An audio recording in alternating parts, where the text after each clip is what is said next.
Video aksi tawuran antara dua gangster di kawasan Makassar, Jakarta Timur viral di media sosial. Kedua kelompok saling berlarian dan menyerang di jembatan tol Intiruk. Dalam tawuran ini, kedua kubu membekali diri dengan senjata tajam. Ironisnya, mereka menyiarkan aksi mereka secara live di media sosial. Aksi geng motor ini sangat meresahkan warga. Warga berharap polisi meningkatkan patroli untuk mencegah hal serupa terulang kembali.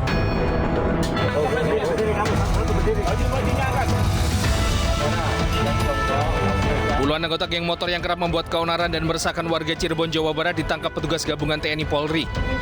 Mereka ditangkap dari sejumlah lokasi markas, seperti di kawasan Pleret, Arjawinangun, dan Cirebon Timur. Saat diamankan petugas, para anggota geng motor ini sedang berpesta miras. Anggota geng motor ini ditangkap atas laporan warga yang menjadi korban. Semuanya dalam rangka memberikan kondusivitas Kamtipmas di wilayah Kabupaten Cirebon, utamanya adalah bagaimana menciptakan situasi yang betul-betul kondusif pasca aksi-aksi geng motor yang dilaksanakan oleh beberapa geng motor di wilayah Kabupaten Cirebon. Dalam penangkapan anggota geng motor, petugas menyita belasan senjata tajam, minuman keras hingga obat terlarang. Selanjutnya, para pelaku dan barang bukti dibawa ke kantor polisi untuk pemeriksaan intensif.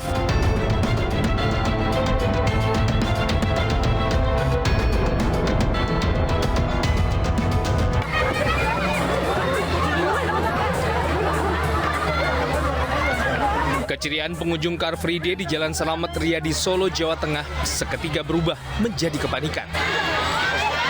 Ada apa? Warga berlarian menyelamatkan diri akibat mendengar hoaks menara Masjid Sriwedari ambruk.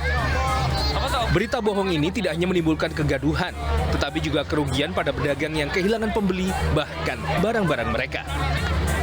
Suasana gini, semua sini lu lari semua, sendal-sendal sama putus, sama jualan-jualan ada yang seret-seret murah maring.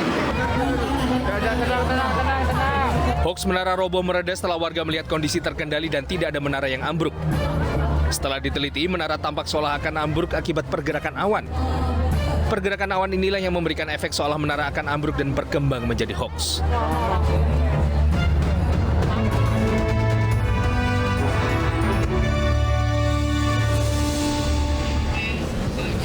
Halo, selamat sore pemirsa, kita berjumpa di iNewsroom, ruang memperbarui informasi Anda yang terjadi sepanjang hari ini. Saya Aprilia Putri, pemirsa, kita langsung saja menuju ke istana untuk mengetahui informasi terbaru. Warahmatullahi wabarakatuh. Bapak, Ibu, saudara-saudara sekalian yang saya hormati. Alhamdulillah saat ini kondisi pandemi COVID-19 sudah melandai. Aktivitas masyarakat sudah mulai kembali normal. Ekonomi masyarakat sudah mulai bergerak kembali. Tentunya semua ini berkat keberhasilan kita semua mengendalikan pandemi COVID-19 dengan baik. Namun, ingat, kita semua tidak boleh lengah. Momentum pemulihan ini harus kita jaga. Untuk itu, saya meminta masyarakat agar tetap melakukan vaksinasi COVID-19 secara lengkap 2 dosis, ditambah vaksinasi booster untuk mencegah penularan. Vaksinasi booster ini sangat penting.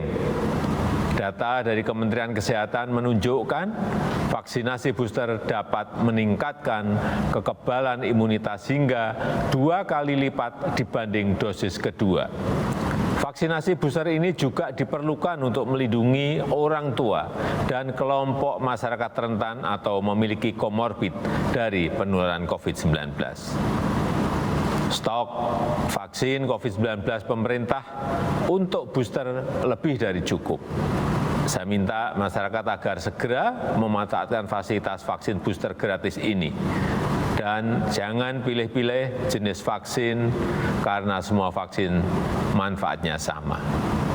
Untuk melindungi kita semua menghadapi pandemi COVID-19. Mari kita jaga bersama-sama momentum baik ini agar Indonesia semakin pulih dan ekonomi semakin membaik. Terima kasih. Wassalamualaikum warahmatullahi wabarakatuh. tidak euforia yang berlebihan. Kita semuanya harus percepat proses vaksinasi ini dan tetap taat terhadap protokol kesehatan. Terutama memakai.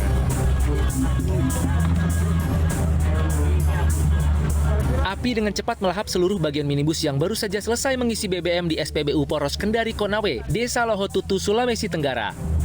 Kebakaran memicu kepanikan warga sekitar. Diduga sopir yang merokok mengakibatkan percikan api dan menyambar BBM yang ada di jerigen di dalam mobil sehingga menimbulkan kebakaran. Tim pemadam kebakaran yang datang langsung berupaya memadamkan api. Akibat kebakaran, sopir minibus alami luka bakar dan dilarikan ke Rumah Sakit Umum Daerah Konawe untuk mendapat perawatan medis. Polisi masih mendalami kasus ini terutama terkait dengan dugaan pembelian BBM subsidi yang tidak sesuai peruntukan. Akibat kebakaran, jalur Poros Kendari Konawe sempat macet.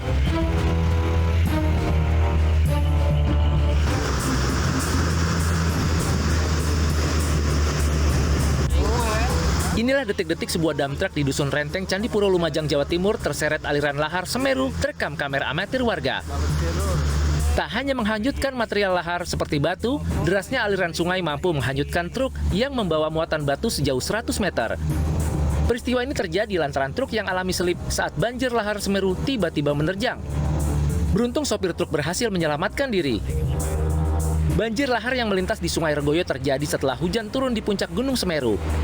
Endapan material vulkanik tergerus derasnya hujan yang mengarah ke Besuk Kobokan dan Besuk Lengkong.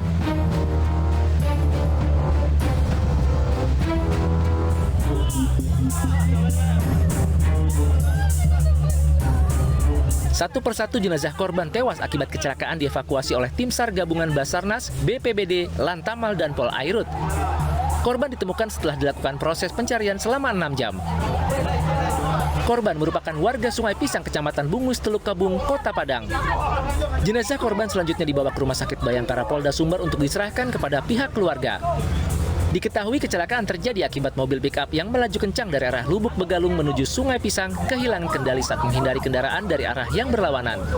3 orang tewas sementara sopir dan kernet alami luka ringan.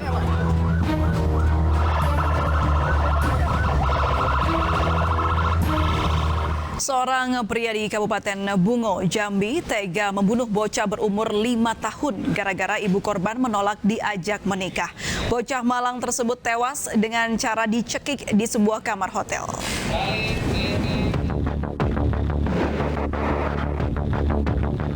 Kematian bocah berusia 5 tahun di sebuah kamar hotel akhirnya terungkap. Korban tewas dibunuh oleh pacar ibu kandungnya dengan cara dicekik. Kasus ini bermula saat polisi mendapat laporan orang tua korban yang kehilangan anaknya. Korban hilang setelah diajak pelaku untuk membeli petasan ke pasar. Pelaku tega membunuh anak kekasihnya lantaran sakit hati ibu korban menolak diajak menikah. Usai membunuh korban, pelaku mencoba mengakhiri diri dengan meminum racun. Gagal bunuh diri, pelaku kemudian menyerahkan diri ke polisi karena telah mengetahui diburu tim petir Satreskrim Polres Bungo, Jambi. Ungkapan rasa kekesalan dan sakit hatinya di dalam pikiran tersangka akan diungkapkan dengan cara mengambil harta yang dianggap sebagai harta paling berharga dari Ibu Nur, yaitu anaknya. Menurut keterangan tersangka, dia juga menyayangi anak itu sehingga merencanakan untuk mengakhiri hidup berdua antara tersangka dengan anaknya. Namun untuk yang bersangkutan, tersangka tidak berhasil. Sebelumnya bocah berusia 5 tahun dilaporkan hilang oleh orang tuanya kepada polisi. Tak disangka, korban berinisial MG kemudian ditemukan sudah tak bernyawa di dalam kamar salah satu hotel di Kabupaten Bungo, Jambi. Baku hantam antara sopir dan bajing loncat di atas truk viral di media sosial. Informasinya hadir usai jeda dalam Viral hari ini.